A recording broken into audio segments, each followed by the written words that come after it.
let me get started on the Secretary's comments on the dollar, because he's saying now that they don't intend to intervene right now. But even if the U.S. were to directly get into the currency markets, how effective would it truly be when it comes to the president's concerns about a stronger dollar and everybody else undervaluing their currencies?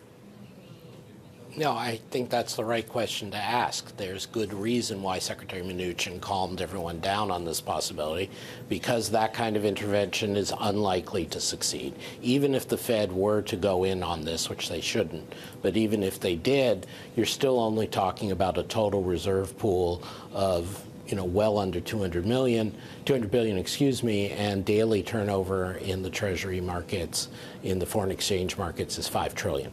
So it's not going to work. And if President Trump keeps attacking Asian countries, including China, with tariffs, then he's going to keep driving up the dollar anyway. And Adam, Secretary Mnuchin also not putting an exact date when it comes to the next negotiations with China, not even confirming that those meetings in September will take place. We know that those tariffs, those additional tariffs, are coming up on Sunday. We have talked extensively about the direct impact of what these tariffs would mean for the U.S. economy. What about the indirect impact? Because I know that you have extensive research on perhaps all of this making the U.S. a less attractive place for foreign investors. Thank you for referring to that, and that is something I and my colleagues at Peterson have been looking at. That if you see people doing flights to other currencies, not just the U.S. dollar, when there's trouble, then that's going to increase. You see foreign direct investment into the U.S. declining, and that's even before they started blocking Chinese investment more directly. You're going to see technology flows and access to markets go down, and so proportionally people are going to have less reason to invest in the U.S. It's kind of analogous to Brexit.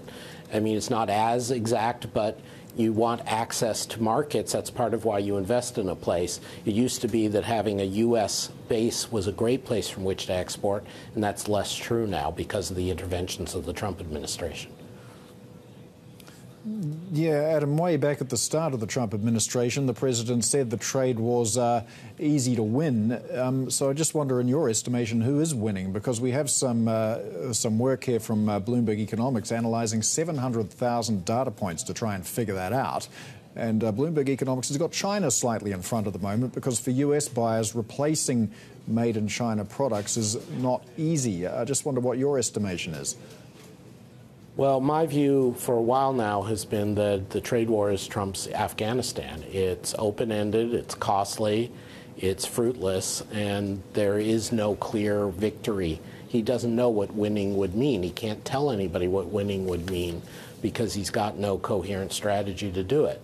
So like Afghanistan, now that we're in, it may take us, unfortunately, a long while to get out. It'll cost the U.S. blood and treasure.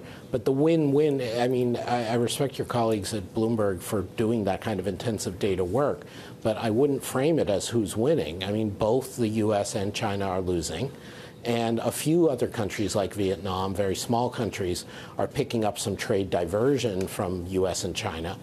So they may, in some sense, win. But generally, the environment for emerging markets is going to get worse if it becomes political, whether you align, with China or U.S. So most people are losing, frankly, including both U.S. and China.